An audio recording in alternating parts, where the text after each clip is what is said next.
y'all, it's Trey from Half Street High Heat bringing you a new video, and today I'm going to be doing something different because, quite frankly, I'm running out of ideas. This lockout has really taxed me.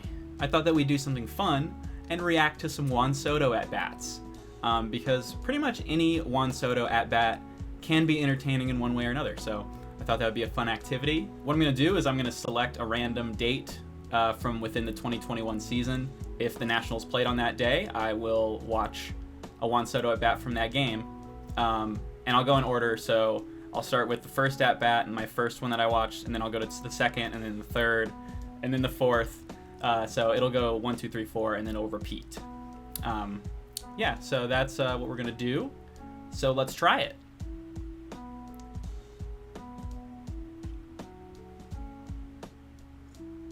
Alright, so I'm going to go into the 2020 season as well, just for fun. August, so 2020, Soto was out for a while. I'm going to go with the 25th, August 25th. Did the Nats play on that day? We did! And he was hitting third in this game. Oh, look at that lineup. That's a fun lineup. Wow. Alright, here we go. Adam Eaton just lined out, and then Juan Soto is going to step in against Jake Arrieta. Phillies Jake Arrieta. Oh, it's 1-0. I'm guessing Trey Turner hit a homer. That's a nice pitch. 92 on the black, so it's like, okay, I see you. Framing that one up. That was a freaking laser. Right into the ground. I might pull up the StatCast on that. That's probably over 100 miles per hour on the ground right there. Okay, so change of plans. I actually picked this date, and Juan Soto got taken out of the game before his third at-bat in this one. I think this was the last game of the season of 2020, so we're going to skip to 2021. Okay, this one is May 7th at the Yankees. I went through April, and I picked 3 games where Juan Soto was out with an injury, so I decided to go ahead and skip to May. This must have been one of the first games he came back if he was DHing.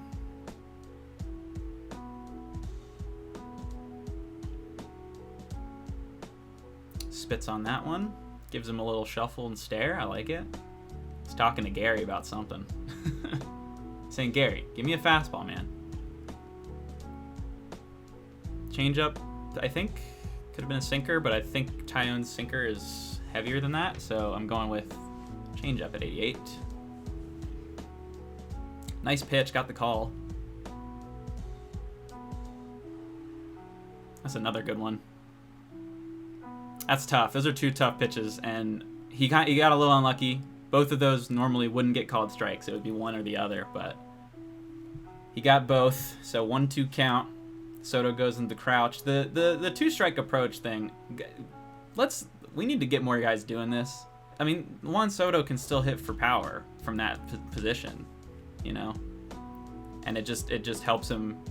It just helps him stay on it. He's not moving very much. He's very, very balanced in that stance. Keeps his head solid. That's one thing about Juan Soto. If you ever watch him swing in slow motion, head just does not move. It's crazy.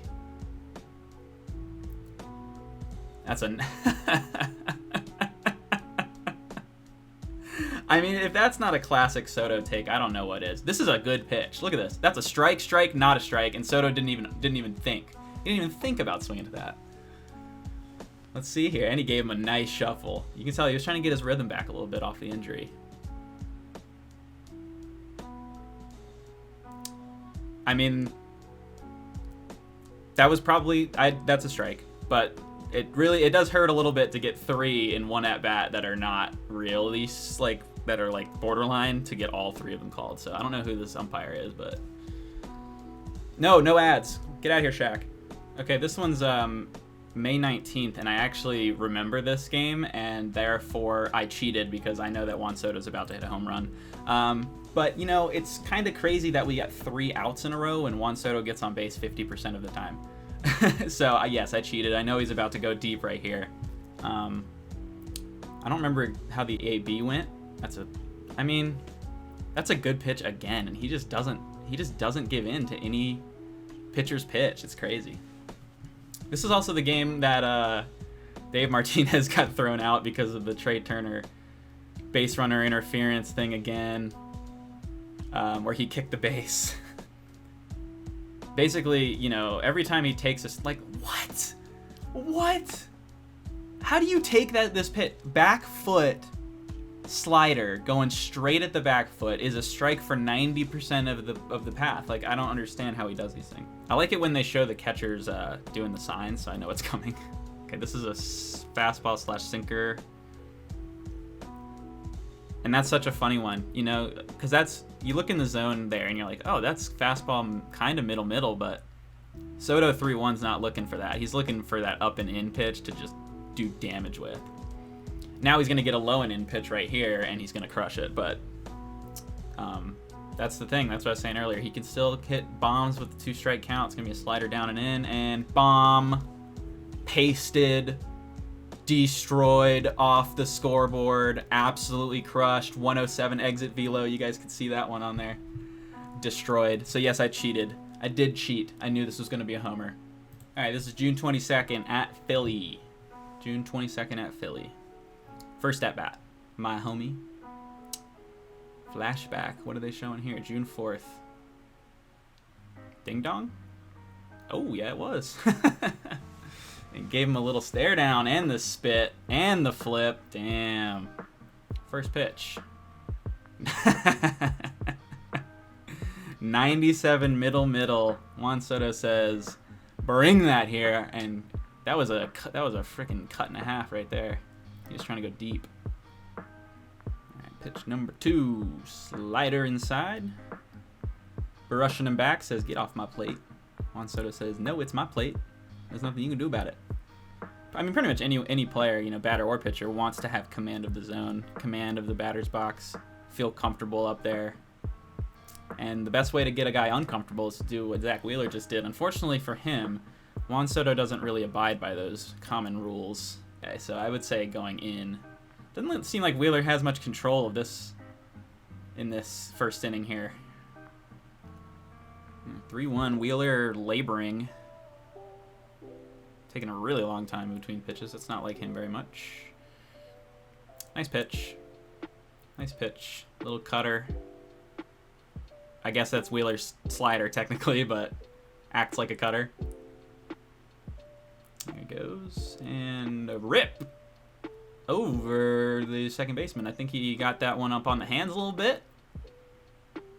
First and third, though, and you know what? Now I do remember this game. I'm pretty sure Josh Bell's going to walk up and get an RBI single right now. Hold on, let's find out. Yes, it is. Yep, there it is. Right in front of Bryce. What's up, old friend? Congrats on your MVP. Okay, so I happened to click on June 13th, not knowing it was the day of the All-Star game, and it's the day of the All-Star game. Juan Soto happened to participate in this, so we're going to watch his first at-bat from this one, because I've already seen his second at-bat.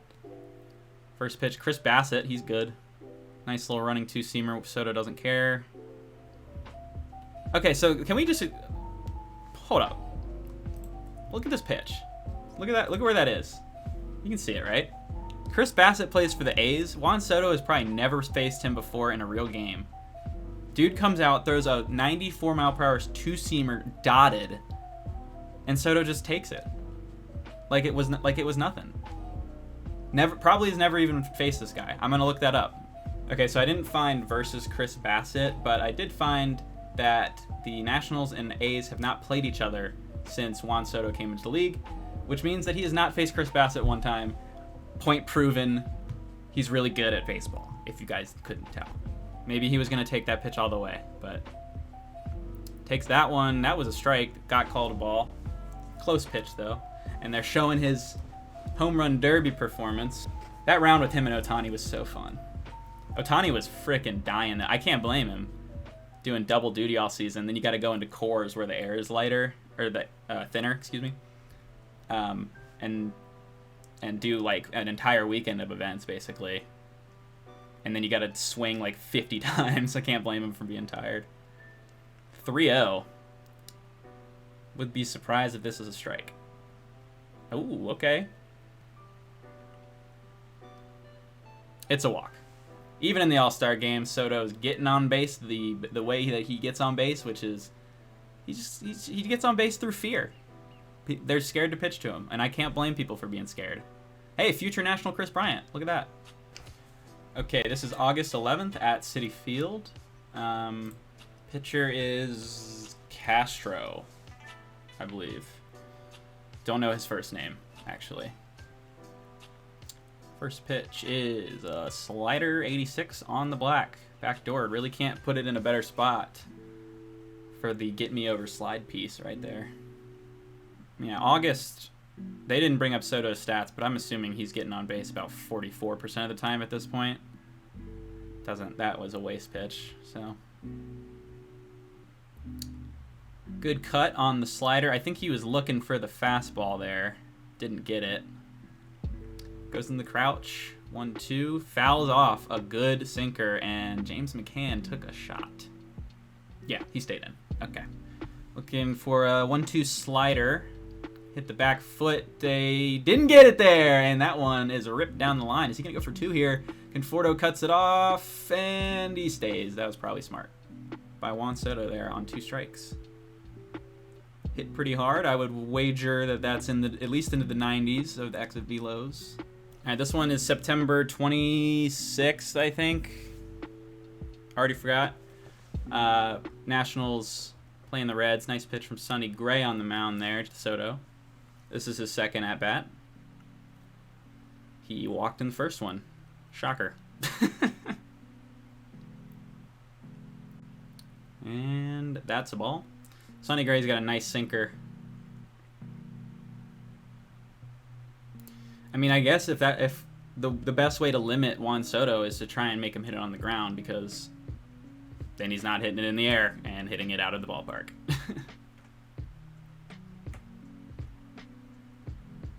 Here's some mind games. A little bit of mind games. He says, no, I don't want to let you get too comfortable out there. I'm going to take my helmet off and take my time.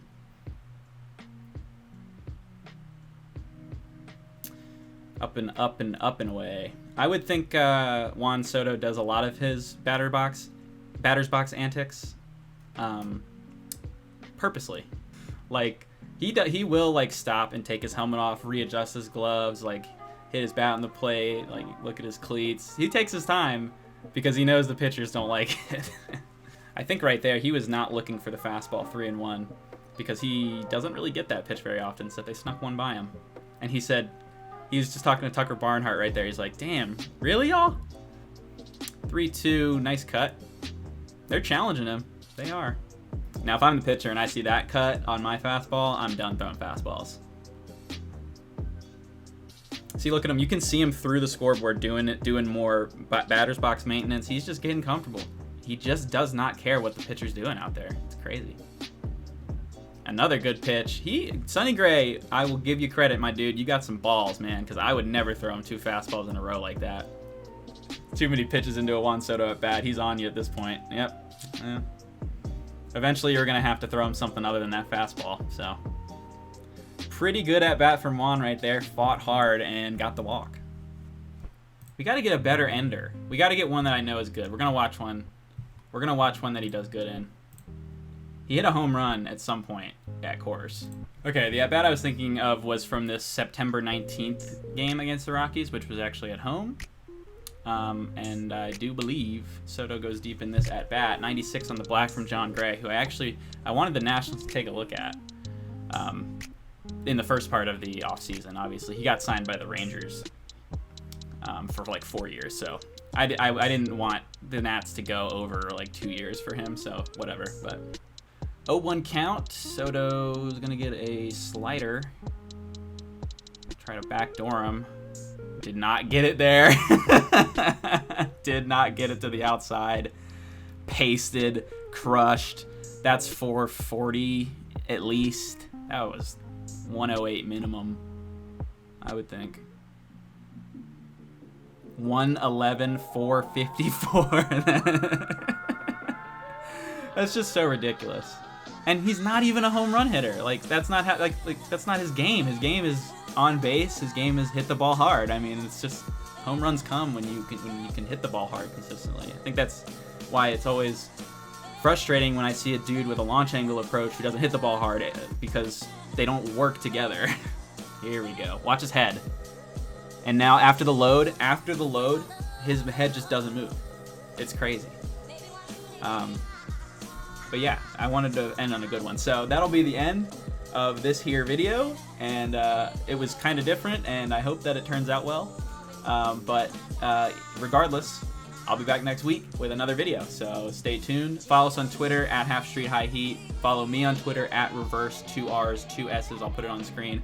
And yeah, I'll see you guys next time. Peace.